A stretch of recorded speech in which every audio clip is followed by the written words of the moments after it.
नमस्कार, स्वागत है आपका कमला स्वामी स्टडी चैनल में। आज हम कक्षा 12 एनसीईआरटी की आरोह का दूसरा अध्याय पढ़ेंगे, जिसका शीर्षक है पतंग और जिसके लेखक हैं आलोक धनवा। बच्चों, यदि आपने मेरे चैनल को सब्सक्राइब नहीं किया है तो जल्दी कीजिए और बेल आइकन को प्रेस कीजिए ताकि आपको मेरे लेटेस्ट वीडियो मिलते रहें। तो सबसे पहले कवि का जीवन परिचय जान लेते हैं। कवि आलोक धनवा का जन्म सन 1948 ईस्वी मुंगेर बिहार में हुआ था। इनकी प्रमुख रचनाएं पहली कविता जनता का आदमी 1972 में प्रकाशित, उसके बाद भागी हुई लड़कियां, ब्रूनो की बेटियां से प्रसिद्धि, दुनिया रोज बनती है एकमात्र इनका संग्रह है। प्रमुख इनके सम्मान है राहुल सम्मान, बिहार राष्ट्रभाषा परिषद का साहित्य सम्मान, बनारसी प्रसाद भोजपुरी सम्मान और पहल सम्मान। तो बढ़ते हैं कविता की ओर।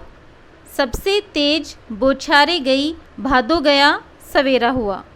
कवि कहता है कि तेज बौछारों के साथ भादो का महीना बीत गया और अब शरद ऋतु का नया सवेरा हो गया। खरगोश की आंखों जैसा लाल सवेरा, और ये जो शरद ऋतु का सवेरा आया है वह खरगोश की आंखों के समान लाल दिखाई देता है। शरद आया पुलों को पार करते हुए, अपनी नई चमकीली साइकिल तेज चलाते हुए, घंटी बजाते हुए, जोर जोर से चमकीले इशारे से बुलाते हुए।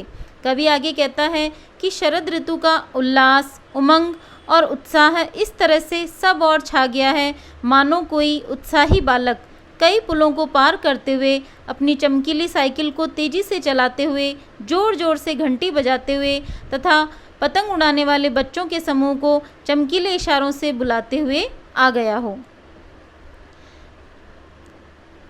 आकाश को इतना मुलायम बनाते हुए कि पतंग ऊपर उड़ सके, दुनिया की सबसे हल्की और रंगीन चीज़ उड़ सके, दुनिया का सबसे पतला कागज़ उड़ सके, बांस की सबसे पतली कमानी उड़ सके, कि शुरू हो सके सीटियों, किलकारियों और तितलियों की इतनी नाजुक दुनिया।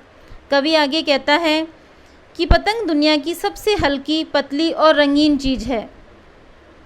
शरद ऋतु ने आकाश को इतना कोमल, मुलायम और साफ बना दिया है कि आकाश में पतंग आसानी से उड़ सकती है। पतंग जो कि एक पतले रंगीन कागज़ पर बांस की कमानी से बनी है। जब पतंग आकाश में उड़ती है तो बच्चे खुशी से सीटियां बजाने लगते हैं और किलकारियां मारने लगते हैं। रंग बिरंगी पतंगों से भरा हुआ आकाश ऐसा प्रतीत होता है जैसे यह रंग बिरंगी तितलियों की उड़ती फिरती कोई कोमल दुनिया हो। पतंगे और तितलियां दोनों ही कोमल होती हैं और आकाश में उड़ती हुई ये बड़ी ही मनभावन लगती हैं।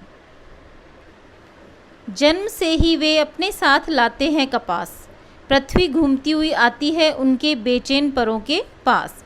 जब वे दौड़ते हैं बेसुध, छतों को भी नरम बनाते हुए, दिशाओं को मृदंग की तरह बजाते हुए, जब वे पैंग भरते हुए चले आते हैं डाल की तरह लचीले वेग से अक्सर। कवि आगे कहता है कि बच्चे जन्म से ही कपास के समान कोमल शरीर वाले होते हैं। उनके पैर एक स्थान पर टिकते ही नहीं हैं, इधर उधर दौड़ते रहते हैं। वे पूरी पृथ्वी को नाप डालते हैं, मानो वे इस घूमती हुई पृथ्वी पर घूम आना चाहते हैं। पतंग उड़ाते समय बच्चे छतों पर ऐसे दौड़ते हैं जैसे छतें बहुत ही नरम हो। उन्हें कठोर छत, सर्दी, गर्मी, धूप आदि किसी भी चीज़ का बोध ही नहीं रहता है। छत पर दौड़ने से उनके पैरों की लयपूर्ण गति ऐसे लगती है जैसे मृदंग का मधुर स्वर सब और गूंज रहा हो, और जब वो पैंग भरते हुए झूलते हैं इधर उधर तो ऐसे लगते हैं कि जैसे पेड़ों की डालियाँ झूल रही हों।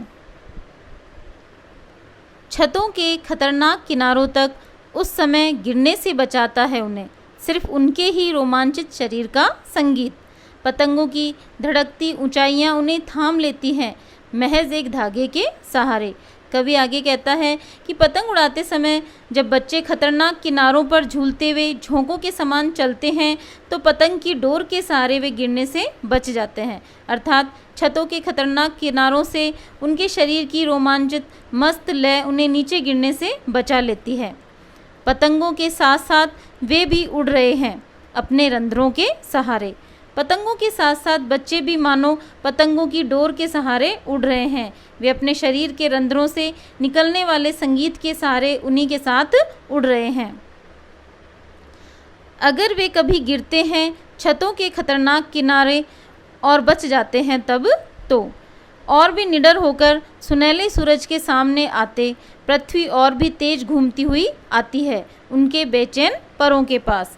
कवि आगे कहता है कि वैसे तो वे गिरते नहीं हैं, परंतु अगर कभी वे छतों के खतरनाक किनारों से नीचे गिरने भी लगते हैं तो बच जाते हैं। इस प्रकार गिरने पर भी उन्हें न कोई चोट लगती है और वे पहले से भी और अधिक निडर हो जाते हैं और सुनहरे सूर्य को छू लेने की चाहत रखते हैं।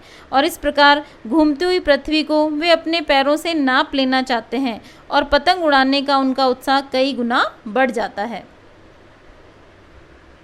तो बच्चों, यह था हमारा आज का अध्याय, जिसमें कवि ने पतंग के माध्यम से बच्चों में आसमान में उड़ने का हौसला बढ़ाते हुए उनके आत्मविश्वास की उड़ान को दर्शाया है और बाल मन के उत्साह का चित्रण किया है। बच्चों, यदि आपको पाठ न समझ में आए तो वीडियो को पुनः चलाकर देखें और अंत तक ज़रूर देखें और लाइक भी करें। धन्यवाद।